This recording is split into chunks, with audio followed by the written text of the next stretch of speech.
So, as we get rolling, next year, it will not be this type of format. We'll still go from 9 to 4, but I'm pretty sure we're going to have the deacons and elders participate, because trying to prepare 6 hours, 7 hours worth of messages was another 5 full days of study that was hard to get in, and I still don't feel prepared because you can't really do a walkthrough on a whole day's worth of sermons, because it would take a whole day at least, if not 2 or 3 days, just to do the walkthrough. So I always get a little nervous about this. However, let me tell you what we're going to look at today is learning to rest. Let me tell you where it's originating from. In October of this year, a request was made, would I come and teach a pastor's conference in March? And prayed through it, talked about it with the elders and the deacons, and the Lord, actually, I think that started in July, and then I said no initially to at the guidance of some other men, the elders and deacons. We thought, man, going overseas right now wasn't exactly where I needed to go. And then the request came back up, this time different. Can you teach a pastor's conference to persecuted Christians and pastors? And sought the Lord on it and felt strongly that this was from Him. And so talked about it a little while and waited and wanted to see what the Lord was doing. And around November or so, it became clear that I was going. And then at the 1st of December, talking with the individual as to what was needed over there and what I was asked to teach on, is resting in God for believers that can't seem to find any rest. Either way, every which way they turn, their life is in danger. If their life is not in danger, they are having to strategically try to preach and proclaim the gospel. And if they do so wrongly, their life is in danger again, and they can't be open with their Christianity. In addition to becoming Christians, it's at a great expense to them. At first, they lose their family. Their family kicks them out, if not kills them. And then second, they have to change countries in order to avoid being immediately killed through persecution. They're still subject to persecution in the country that they move into. And their family can come get them if they find them and do an honor killing. And so I when asked to first teach on this, I almost wanted to say no, like, hold up. I live in the Bible Belt of the South. The only persecution I've ever experienced in my life is my church doesn't like the changes we make, and they stop coming to church. And they go to somebody else's church. They gossip on the way out. I might have had some people challenge my calling along the way, but I am not in danger of dying in America for preaching the gospel, and nor are you guys in here for openly being here right now and worshiping the Lord. And so I was really, really, really hesitant and struggling at first to deal with it. And but I said, yeah, I'll do it. And it's a pretty costly trip, and so I want to try to maximize my time there. So I started studying for this in the first week of December. And as I started studying for what it means to rest in the Lord, I realized, oh my goodness, all of us struggle with this. Like, you don't have to be a persecuted Christian to not know how to rest in the Lord. The fact that you were born means you don't know how to rest in the Lord. And I'll unpack that as we go from here. But the reality is we greatly struggle with what it means to rest in our salvation, to rest by not trying to earn your own salvation, or to just live life in a way that allows you to have power and energy and vitality when you're engaging people for Christ, or even wanting to engage people for Christ. The stats go like this. 95% of the church will never share the gospel. This year, our entire focus is about sharing the gospel. For the entire month of January into all of the year, you're going to hear who's your one. But for 30 days, we're going to focus, 31 days or whatever it is, we'll focus on who's your one. And so it'll be starting this Sunday, and I'll roll it into probably the first week of February or so. Then in February, 20 of us are going down to Georgia to minister to the refugees and to try to share the gospel and advance the gospel into a foreign country, so to speak, even though it's domestic. And then obviously in March, I'm doing a little private venture to go share the gospel. And I want to encourage you guys to try to think outside the box. Pray during this fast as well. In this fast, I'm praying for power, focus, and purity. That's the purpose of this fast for me. I want power in the Lord. I want power in my testimony. I want to live the way Christ said. We will carry the gospel to the gates of hell, and the gates of hell will not overcome us. Man, I am tired of us four and no more and hunkered down in our bunker waiting for the attacks of Satan to fall on us. That is a strategy to die. If there's anything I learned in policing and in the military, it's this. 3 words. Press the fight. You want to win? Press it. Never, ever take a responsive, retreating role, defensive position. You'll never advance if you're defensive. And so much of our Christianity is defensive. So much of our life is defensive. We're always worried about what other people will say. We're worried about what will happen and how will this turn out. That's not what Christ calls us to. What He calls us to is a powerful advancement of the gospel. So I want to join you in, or ask you to join in with me on the fast and seek the Lord for power. Second is focus, is what I want. I've struggled with distraction in my quiet time this entire year.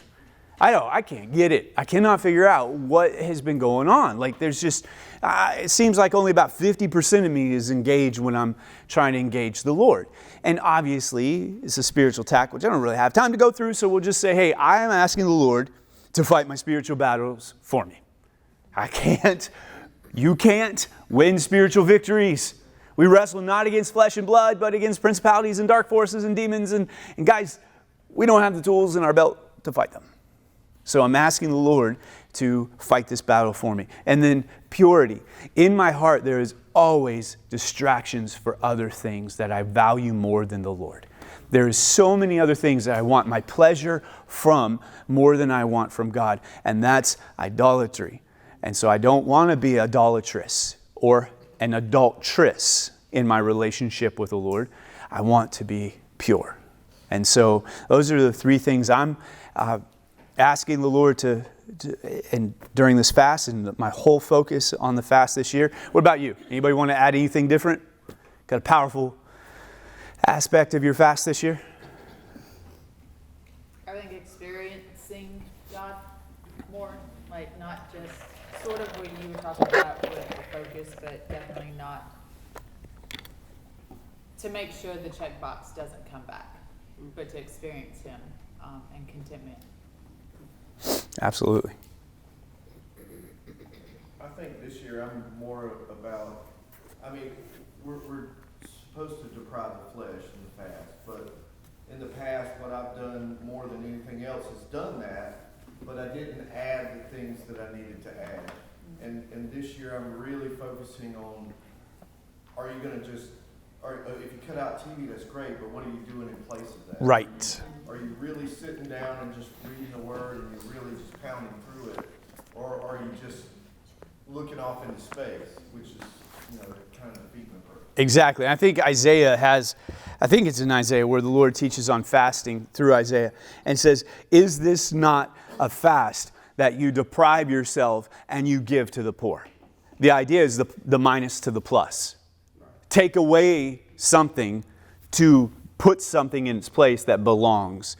And so when we withhold food from ourselves in one aspect of the fast, you would withhold so you could give more. And that's just a minor aspect of it. But Israel was not participating in the fast properly. So you're on to something there. Obviously, the fast, the purpose of a fast is to draw near to God, and He will draw near to you. So you want to experience God. But then you also want to cut things out of your life, but you just don't cut them out for the sake of sheer discipline. You cut them out to replace them, hopefully permanently, with attitudes and habits that need to belong. So that's the purpose of the fast. Now, who's fasting with us in here? Everybody, or sweet, most everybody? All right, cool. So it's 31 days this year. It's the entire month of January. It starts tonight at 6.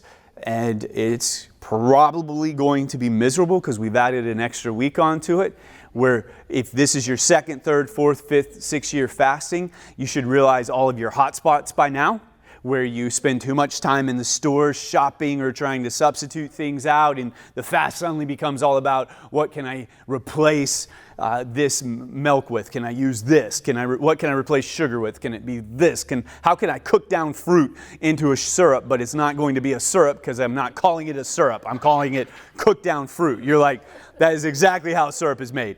But nonetheless, this year, hopefully you're realizing that and you say, okay, dial in the intensity even more. Make sure that you spend more time with the Lord. And it seems like a lot of work at first, which is going to segue into our topic.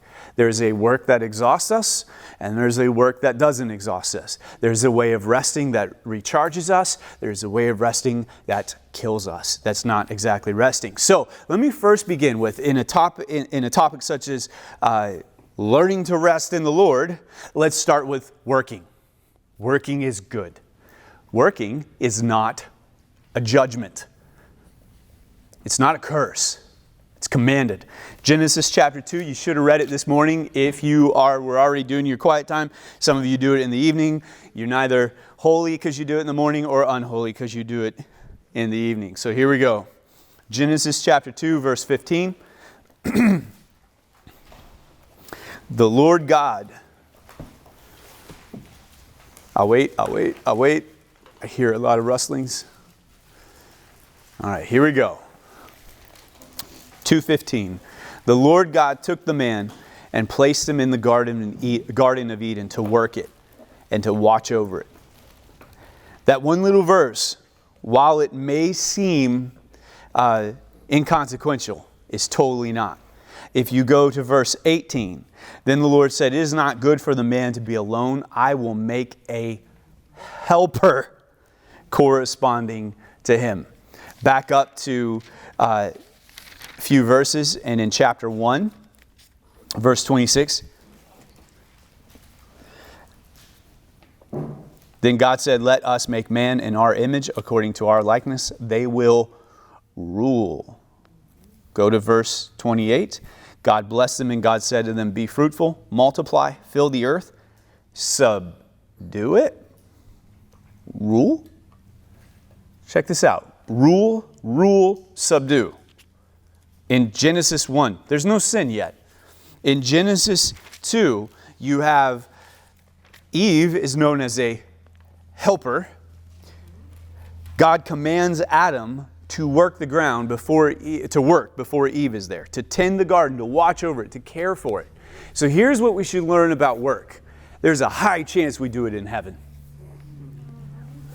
If we did it here before sin entered the world, and it was good, God saw all that He had made, and behold, it was very good. And that included working. Genesis 1 and Genesis 2 are not two separate stories. Yo. Say what? I hope not. But they eat plants if they do. They drink nectar. I literally read that this morning. Everything we shall eat from the plants. And so anyways, when you look at this, you see that in Genesis 1 and 2, they're corresponding. It's like Genesis 1 gives you an outline. Genesis 2 fleshes that outline out. It's not a separate creation story. It's not a whole other thing. It takes place in Genesis chapter 1. It's just sort of fleshed out. So on the 6th day when God makes man, Genesis chapter 2 is really talking about that. and the charge God gave to him. And so as you look at it, you can say, hey, work is not wrong. Also, in the same passage, in Genesis chapter 1, you see, Genesis chapter 2, you see in verse 3 and verse 2, on the seventh day God had completed his work that he had done, and he rested. And then in verse 3, God blessed the seventh day, declared it holy, for on it he rested. Now, it's not because God was tired. The word here is ceased. So the idea is God ceased his labors. Now, not all of his labors, just his creative labors. His labors of formulating or undoing tohu and bohu, formless and void. Another way of saying it is empty and shapeless and empty. So in the 6 days of creation, how God undid formless and void is he gave shape to the earth. Let the waters be gathered, the dry land appeared, and let there be stars and the greater lights and the lesser lights, and he shapes the earth. But then to undo bohu, which is void, he begins to fill the earth. Let the waters teem and let the sky swarm with creatures, and he puts life all over it. But he ceases from all that on the seventh day, and there's no more creation. He put all of the genes that needed to be in the DNA in our genes that needed to be there, so there'd be a multiplicity of what's the word I'm looking for? Expressions of colors and shapes and sizes, each according to its kind. As the scripture is very clear, God made each animal according to his kind. But on the seventh day, he just stopped. No more creation. He just stopped until John 14. I go to prepare a place for you. But I get ahead of myself. Anyways, Genesis 2 shows us that God ceased a certain type of work. He keeps working in other ways. He just ceased from a certain type of work. Why? So it would be an example that you cannot work 24/7, 365. You just can't go all the time. What has made America not so great today, but in the past, was that we were the hardest working nation for decades. For centuries. We industrialized the world. The Israelites came up with various forms of technology, GPS. Great. We'll put it to massive use in everything. To where our squad cars have it all the time, our phones have it, our watches have it, our kids have it tied to their zippers for crying out loud so we know where they're at all the time. We will figure it out. Typically, in the history of America, we work. The downside of that is we work entirely. So we've taken a ton of medications and we've done all this other kind of stuff so we can live longer, but the reality is we are absolutely miserable. So I want to start with this and say, work is good. Work is healthy. And you know, because when you do good work, when you do what you're supposed to do, you feel good. Which is why so many people work. My dad is a consummate workaholic. Has been all my life. Because it makes him feel good. It's a drug to work. You took the dirt and you shaped it. You took the steel and you bent it. You took wood and you formed it. You took chaos and you made it calm. That's what work is. Take that which is wild and untamable and tame it in one way or the other. Whether it's, if you're a teacher, it's students that are off the hook, sugared up, underslept, underrested, and you're trying to put information in them to make them serviceable. Right.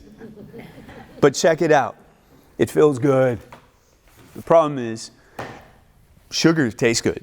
But if you take too much of it, you become a diabetic or other issues, too much work, and we have issues in our lives. So I want to start off by saying, because a lot of times when I began this study, what I found out was, man, there are a lot of people that when they talk about work, they talk about it poorly. You're like, no. Work is not a curse. Fruitless work is a curse. And Genesis chapter 3, by the sweat of your brow you will till the ground, and by it you will eat until the day you return to it. What was God saying there? Look, I made you to work, but now I'm not going to bless your work anymore. It's going to be tough. And if you've done anything in your life, you realize nothing that I set out to work is easily achieved. I mean, if you're going to mow the yard, you're going to take divots out of it. You're going to turn the tractor around and leave a bare spot in the middle of the yard. The deck's going to drive into something. A rock is going to hit somebody's car if you're not blowing the grass properly, and on and on. I mean, if you let the grass get too tall and then you cut it with the mower, you burn up the belt, you do something to it. It's just constant. If everything's fine in your yard and you still mow, your mower rusts. It runs out of gas. The money you earned at your other job now is spent keeping your yard semi-low. It's ridiculous. Everything we do costs almost more than what it produces, if you think about it. Very few people will get to retire.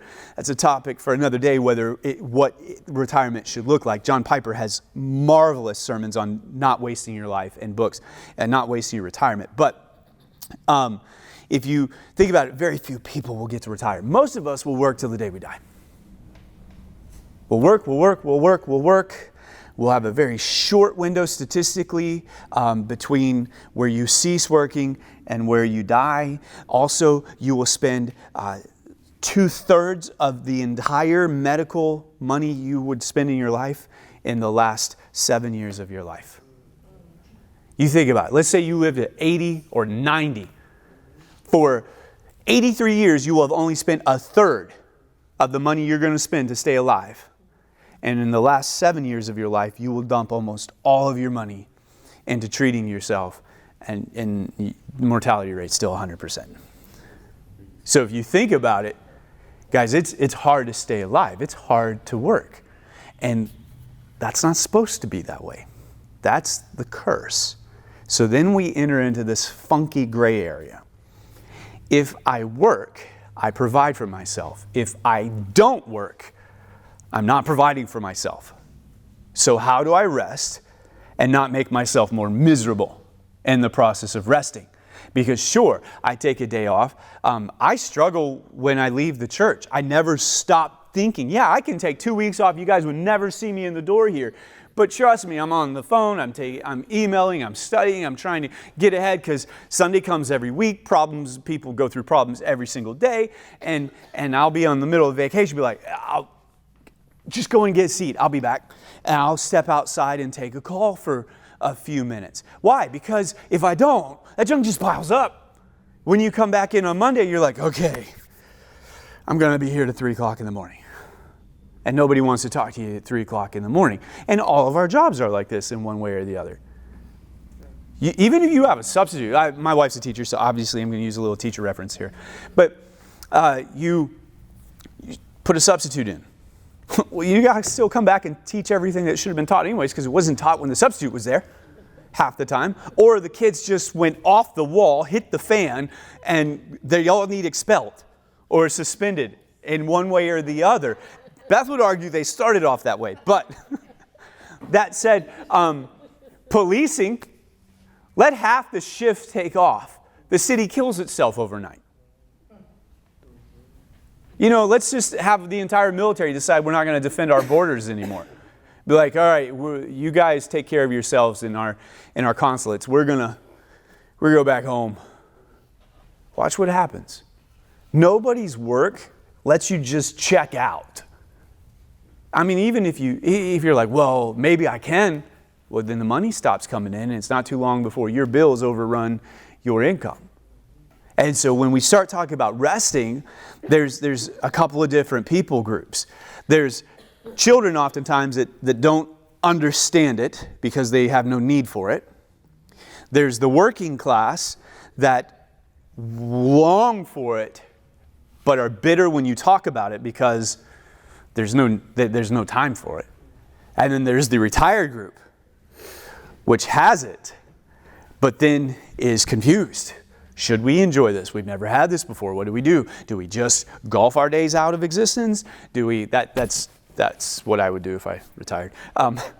hunt our days out, fish our days out, paint our days out. What do we do? Is it all about remodeling our house? So I spend my entire retirement trying to make my house look like Better Homes and Gardens? I mean, what do we do? Then there's now I'm retired.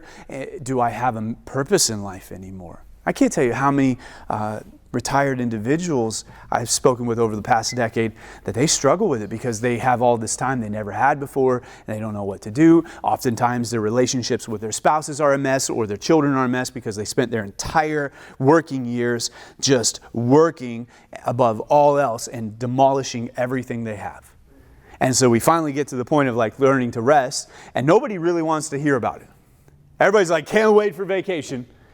But I'm afraid of what Darren's going to say on learning to rest. We're all this way. Because you're like, hold up, if he's going to tell me I need to do this or this or this, he doesn't understand. I'm like, hey, look, I'm right there with you. To where my skeptical nature, when listening to tons of messages and reading on it, was like, these guys have a poor view of work, and then they tell us we just need to, work 30 hours a week. Do you know what would happen in a church if you work 30 hours a week? Dude, what would happen at Pfizer? If you're like, you get 3 days from me this week. You'd probably be fired. They roll on without you. You just wouldn't be there, Charles, right? I mean, think about it. So, let's look at this. Our main point, the rest that the New Testament calls us, I hate when I do bad sentences. I should have looked at that. The rest that the New Testament calls us to is found in salvation, not a day of the week, okay? So oftentimes you've heard people say the Sabbath is Sunday and all of this. No. Listen, start here. The rest that God calls us to is found in salvation. I love what J.D. Greear says, you never graduate above the gospel. The gospel is the water that we swim in. We don't get saved and then roll on to deeper stuff. The gospel is the deeper stuff. It's the entry to the pool and the end of the pool. There's nothing beyond it. We'll get to that later on. So, why do we need to rest? Why should this matter to us? Well, first, burnout is a major problem all of us face. Burnout is known as disillusionment.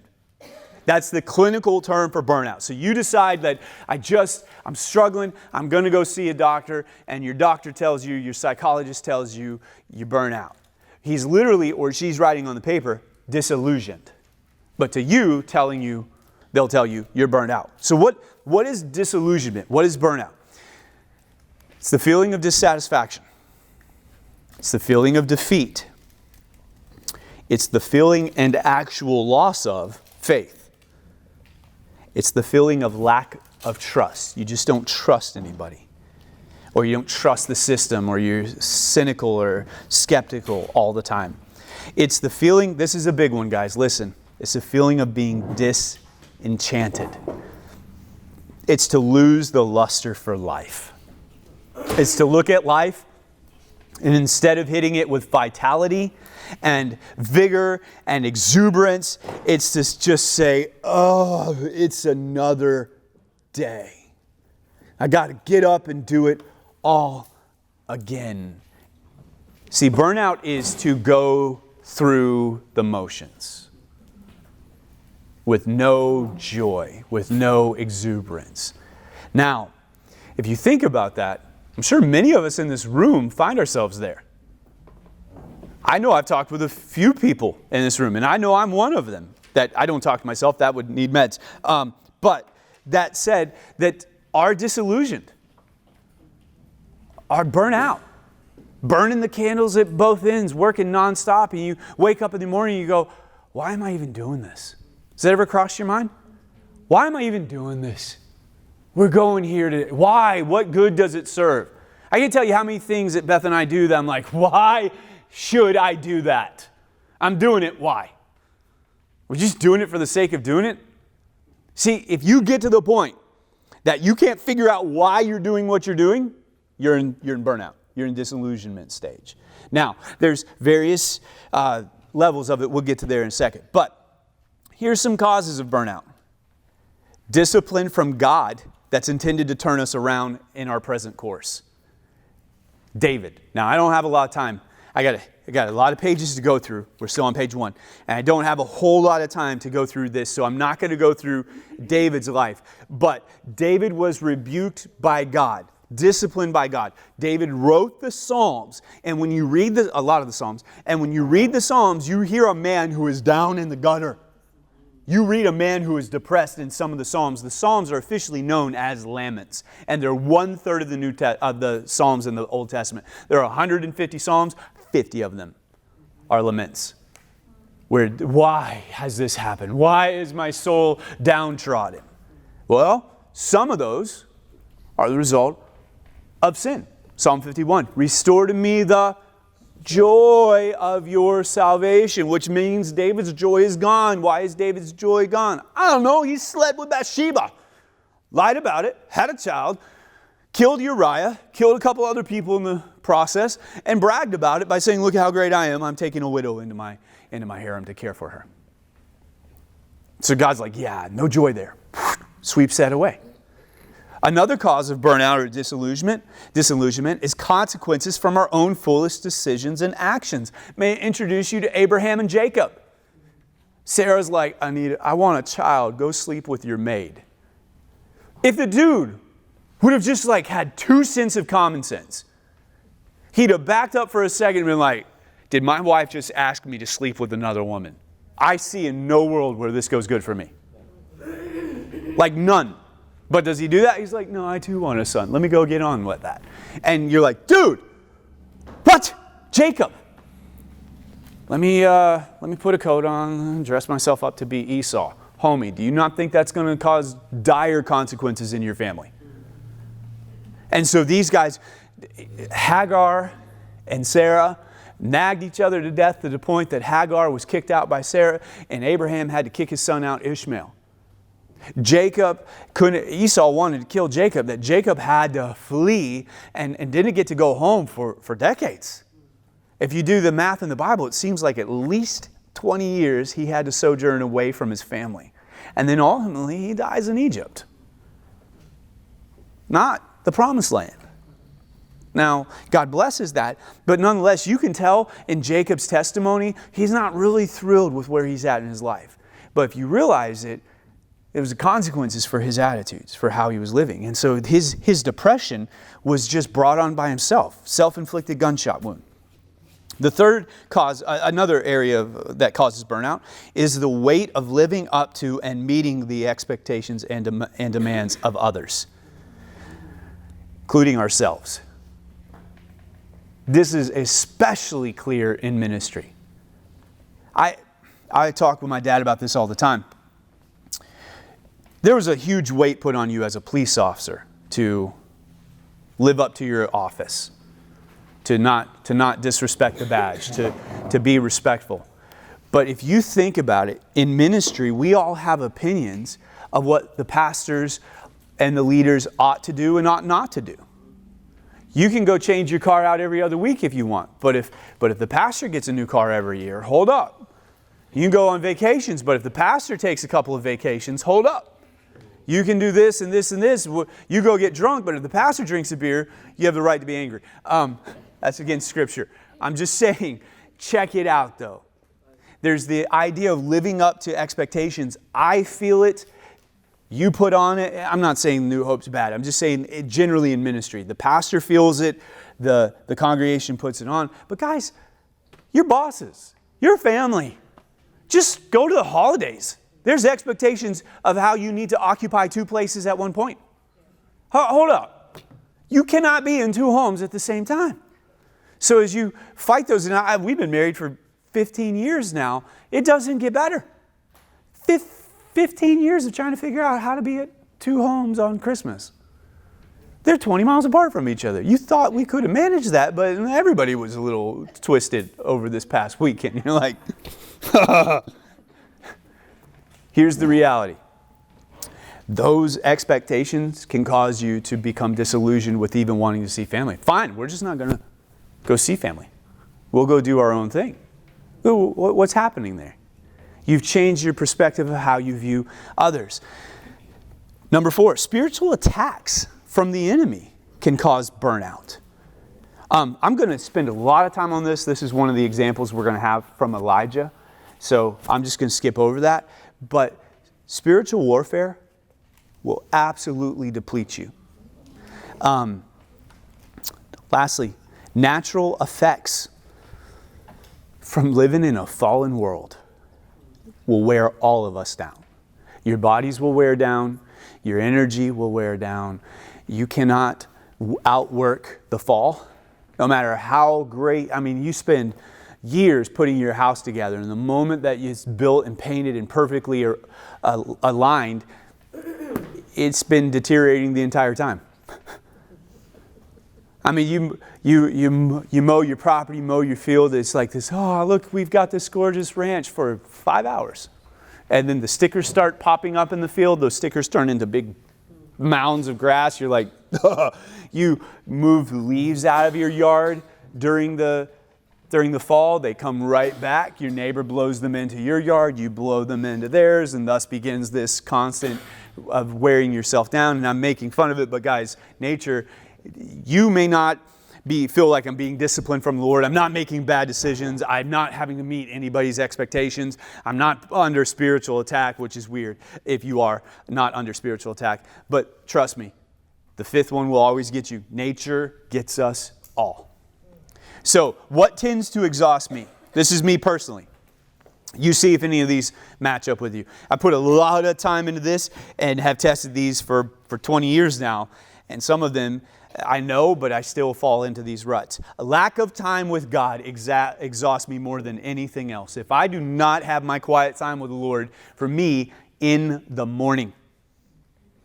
I've got to do it in the morning because I don't have enough reserves usually to make it through the day.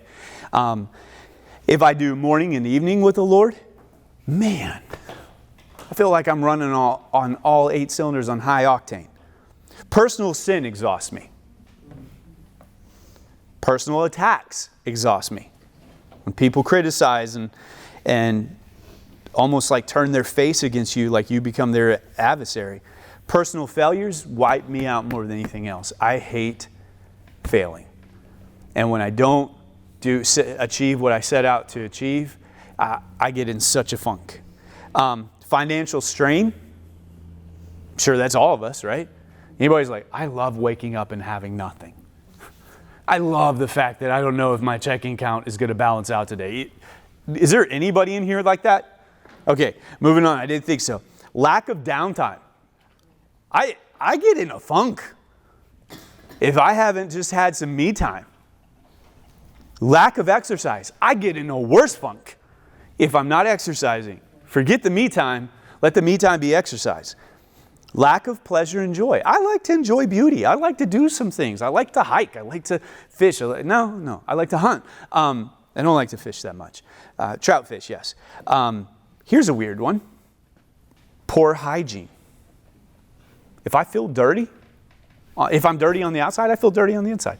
I don't like to be dirty.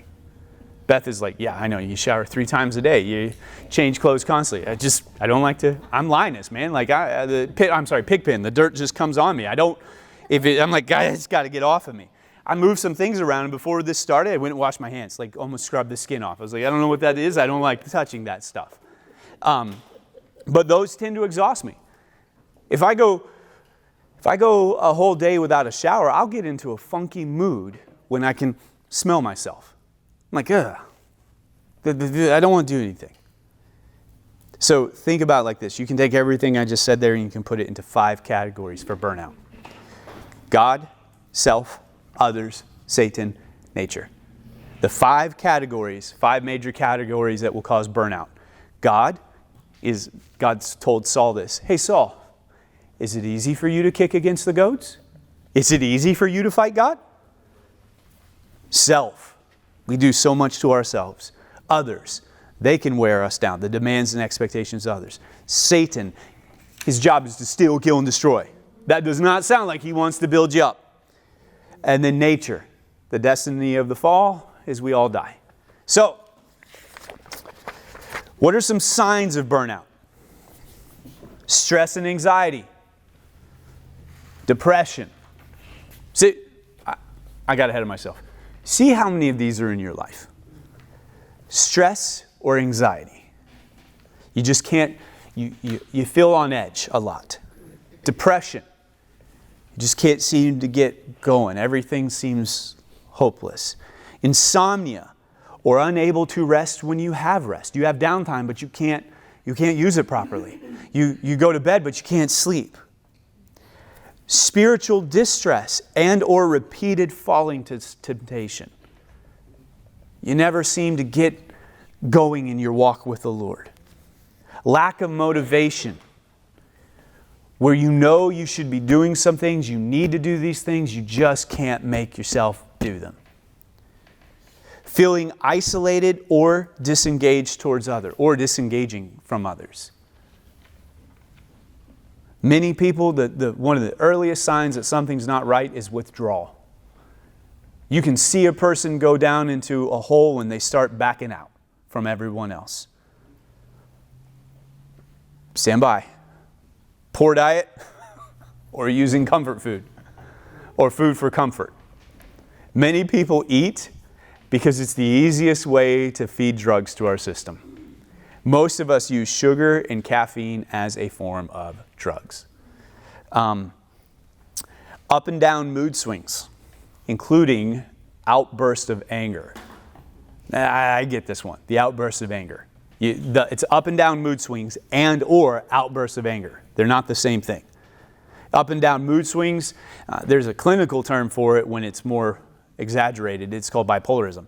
But just being up and down, moody, as we often say, means emotionally you're not stable.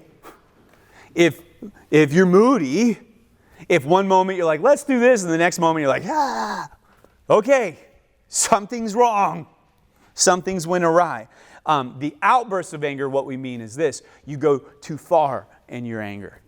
The kids do something and it should have got a rebuke, but darn it, you tried to kill them with your words. That's an outburst of anger. Watch people drive. That's what outbursts of anger look like. This one's a little subtle. It's deceptive. We don't realize we have this. But compulsive behavior in attempting to find comfort, pleasure, or joy. One show is good. Let's watch 12 of them on Netflix. One cookie is fine. Let's eat the box. I'm going to go shopping. Let's fill the cart up with clothes or whatever. It's compulsive meaning, or even impulsive, but you almost can't control yourself. You suddenly start collecting and hoarding and buying more and more and more and more. Why? Because you're looking for joy. That should tell you something's wrong. These don't necessarily mean you're burned out or disillusioned or depressed or in the darkness of your life. It just might, they're temperature gauges. They let us know that we're going that way. So like if you had a couple of these and you said, yeah, that's me. Hey, heads up. You're in a sketchy place right now. We want to work our way out of it. If you're like, well, sometimes I'm not motivated. Okay, you might just be tired. Take a nap. Like 1 or 2 is not bad. 3 or 4, we're in a danger zone. You start seeing all of these, and there's so many more. But you got issues. So what are the stages of burnout? Let me get through this, and we'll take a break here in just a second. The stages of burnout. I'm going to give you 3 different options, all right? Option number 1 has 4 points to it. Number 1 is enthusiasm, or A, letter A, enthusiasm. Letter B, stagnation. Letter C, frustration. Letter D, apathy. So option 1, the stages of burnout, start with enthusiasm. This is known as the honeymoon stage. Everything's great. You just love everything. Like you buy a new car, you're like, yeah, this is awesome. But then what's buyer's remorse? When the new car starts being new and you start dealing with the weight of it. We'll get through that. The second part of that is stagnation. So the weight and the monotony of life begin to wear down the honeymoon. Suddenly the shine comes off of it. The newness, the joy starts disappearing. You go from enthusiasm to stagnation. From stagnation to frustration. You now feel trapped, overwhelmed, taxed, and exhausted. You don't even know why you're doing what you're doing anymore. You just keep doing it and you're like, ah! Lastly is apathy. You begin to shut down, disengage, and isolate. When you've entered apathy, burnout's run its course. You are officially, clinically disillusioned at that point. When you start pulling yourself out of everything because I was trapped, but I'm not going to be trapped anymore. I'm just done with it all. And it's not done with it all because I'm going to go tackle it and make it better. It's done with it all because I quit. I give up. I can't go any further. You see this in marriages all the time. You see this in families and churches and on and on and on. We get to a point where like I don't want to do it anymore, and so I'm done. That's option 1 of burnout. There's another way of identifying the stages of burnout. Option 2 is sort of similar. It's excitement and energetic. So yeah, it's a honeymoon phase again. But instead of stagnation, you become aware of flaws. So stagnation, these are very subtle between the 3 options. I'd put them all together, but it'd be really hard to clinically do that. So what you have is psychologists pick one of these 3 options, and there's some more options out there. These are the 3 major options.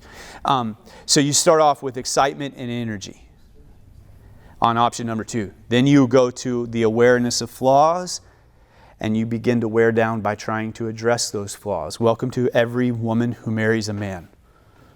They're like, yes, we got married. He's so amazing. Now I must change him. And then once that begins, she begins to be like, who is this jerk I married? Because she's wearing down. So she becomes 3rd stage, exhausted, irritated, anxious, and depressed. To which the husband goes, why you nag all the time? Right? I'm making jokes here, but this is how you see this in real life. She's just always nagging. Well, then it goes to becoming 4th stage, critically hopeless, depleted, overwhelmed, even to the point of illness, ruin, and or death. So in a marriage, you start off excited and energetic. We're going to do everything together. And then the awareness of flaws, and you start trying to fix the flaws in the other person. You get tired because you're like, you never do. You say this and you don't do it. You're supposed to be here, and you fuss and fuss and fuss and fuss. Finally, you become exhausted, irritated, anxious, and depressed to where you begin looking for other outlets. That critical hopelessness that if that goes unaddressed leads to destruction almost every time. Option 3 has only three letters to it. Passion, conflict, misery. Option 3 for burnout. You start off with passion, then comes the conflict, then comes the misery. And if you can't get over the conflict properly, now we're talking from defeated aspects. If you start off with passion, we're going to build this.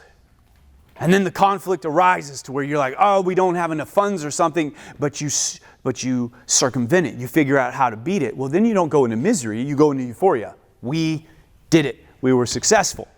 But when you start experiencing defeats in these things is where you go into misery. We set out to do this, boom, we got our legs cut out from underneath us, and now we're just miserable. We're now more broke or whatever.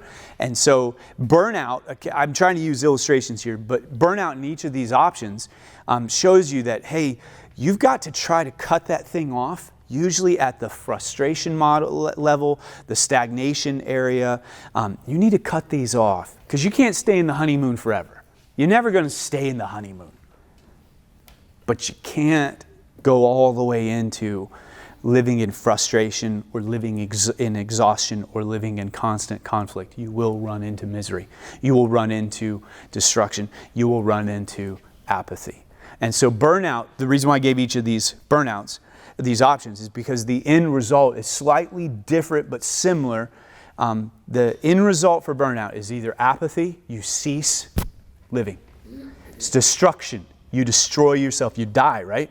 Or misery. You live, but you can't find any joy in life. They're all very similar. But how you're wired individually, each one of us will have a different, yes? You talked about that, the new topic you just said, I guess what you said was the consequence? Yeah, so the consequences of burnout are, for each of these options, are slightly different, but they're also very similar. For option number 1, it's apathy. I just can't do anything. You're so overwhelmed that you stop. Option number 2 is destruction, whether it's illness, death, poverty, ruin.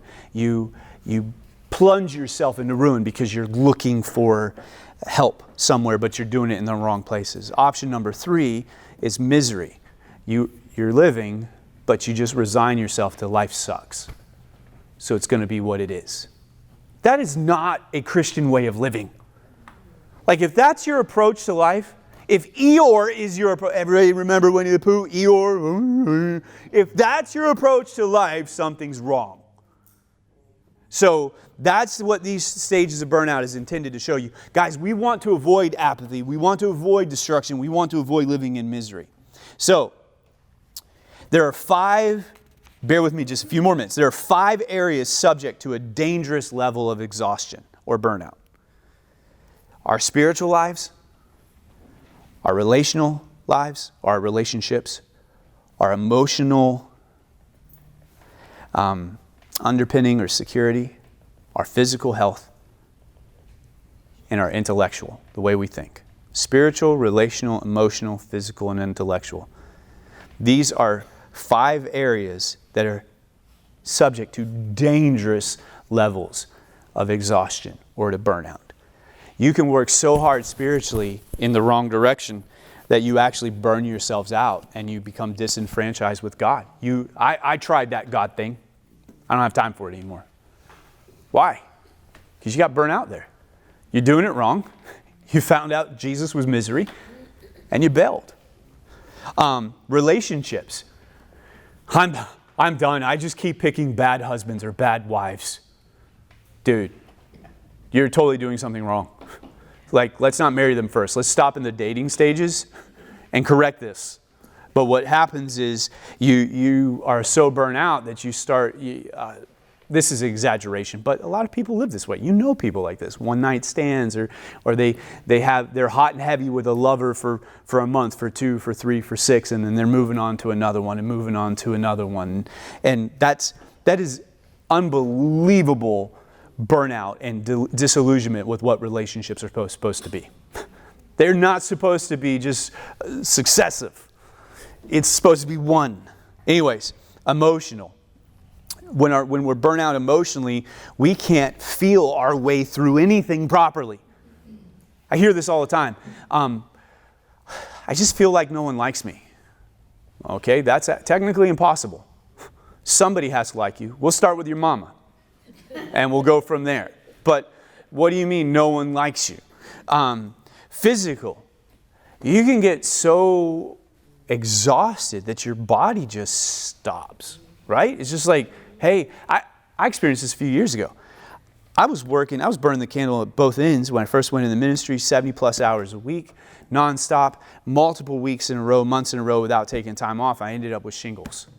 Boom, 3 different types of shingles. I ended up with staph infection and E. coli. I couldn't fight off anything because I was just wearing myself down. 29, 28, 30, maybe 30 years old. Like, what? What 30-year-old gets shingles and shuts himself down? The guy who's not sleeping, who's working constantly and thinks he can throat slam the world. Lastly, intellectually. How you understand your life and what you think about can wear you down. Be careful, little eyes, what you see.